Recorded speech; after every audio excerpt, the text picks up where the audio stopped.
এক যুবদল নেতার বিরুদ্ধে চাঁদাবাজির অভিযোগ এনে তাকে গ্রেপ্তারের দাবিতে সকাল 11টায় কারণ বাজারের কিচেন মার্কেটের সামনে মানববন্ধন করছিলেন ব্যবসায়ীরা।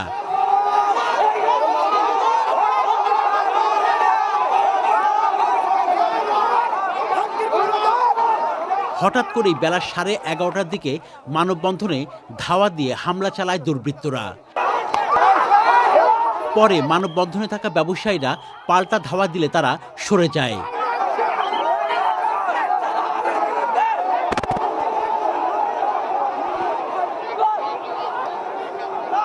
সে সময় কয়েকজন আহত হন, ভাঙচুর করা হয় কয়েকটি দোকান। যারা আহত হয়েছে তারা আমাদের ব্যবসায়িক ভাই ব্রাদার, আর আমরা শান্তিপূর্ণভাবে অনুষ্ঠান করতেছিলাম। ওরা হঠাৎ করে হামলা করছে, সন্ত্রাসী হামলা, ওদের বাড়া করা সন্ত্রাসী ছিল, আমাদের উপরে অ্যাটাক করছে, আমাদের কয়েকজন আহত হয়েছে। আমরা চাইতেছি এই সন্ত্রাসীর নির্দিষ্ট একটা শাস্তি হোক, তাদের আইনের আওতায় এনে তাদেরকে জেল হাজতে প্রেরণ করা হোক।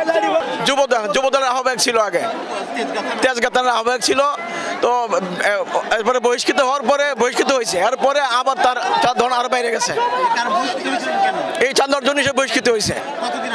এই এত কথা ইয়ার পরেই 5 আগস্টের পরেই কিছুদিন পরে একদম বেশি হয়ে গেছে, তখন তো আবার ওরা ইয়া করছে, দল থেকে বেশি করছে, এরপরে আরো বাইরে গেছে। আহ্বায়ক ছিল, হ্যাঁ শিবুর মানে 100। এই যে দেখেন তার প্লেট তো আছে এখনো, ওই যে তারটা এখনো আছে, খুলে ফেলছে। বিভিন্ন জায়গায় ফুড দখল বিভিন্নভাবে চাঁদাবাজি নিতেছে। মানে আমরা সব ব্যবসায়ীরা অতিষ্ঠ, আমরা ব্যবসায়ীরা ঐক্যবদ্ধ হয়েছি যাতে আমরা আর কোনো চাঁদা দিয়ে ব্যবসা করব না। আমরা সব ব্যবসায়ী চাইতেছি চাঁদা মুক্তভাবে শান্তিপূর্ণভাবে মার্কেটে ব্যবসা করব। এখন আমরা এই জন্য শান্তিপূর্ণভাবে মানববন্ধনে নামছি। ওনাদের লোক আমাদের উপরে হামলা করছে কঠোরভাবে। পুলিশ সামনে ছিল, পুলিশরা কিছু বলে না, আমাদের অনেকগুলো লোক আহত হয়েছে। সাধারণ ব্যবসায়ীরা ব্যবসা করতে পারতেছে না, আমরা শান্তিপূর্ণভাবে এখানে ভয়ভীতিতে থাকি সারাক্ষণ। তাদের বিরুদ্ধে আইনগত ব্যবস্থা নিয়ে তাদেরকে নির্মূল করা হোক, এটাই আমাদের দাবি। পরিস্থিতি নিয়ন্ত্রণে আসে পুলিশ ও সেনাবাহিনী। মানববন্ধন চলাকালে আর একটা পক্ষ এসে তাদের সাথে বেশ বাকবিতণ্ডায় জড়িয়েছে এবং বেশ কয়েকজন আহত হয়েছে এবং তারা হসপিটালে গেছে। এবং এর সাথে সাথে আমরাও চলে এসেছি, পরিস্থিতি আমাদের নিয়ন্ত্রণে রয়েছে এখানে, আর কোনো ঝামেলা নেই। তারা মানববন্ধন শেষ করেছে, চলে গিয়েছেন। এবং এই ঘটনা যারা জড়িয়েছেন তাদেরকে আমরা, যারা আহত হয়েছে তাদেরকে বলেছি আপনারা আইন মামলা নিব, আপনারা থানায় আসেন, আমরা তাদের বিরুদ্ধে সর্বোচ্চ আইনগত ব্যবস্থা দেবো, সেটা নিব। তারা এরকম মানববন্ধন করবে এবং আমাদের কাছে সেটা জানিয়েছে, মানববন্ধন এরকম করতে চাচ্ছে। তারা শান্তিপূর্ণভাবে মানববন্ধন করতেছিল, পরে একটা অনাকাঙ্ক্ষিত ঘটনা ঘটেছে।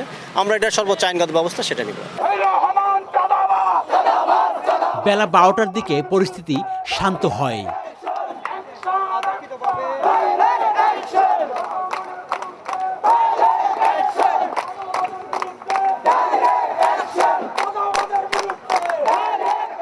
Shakir Adnan, channel I, Dhaka.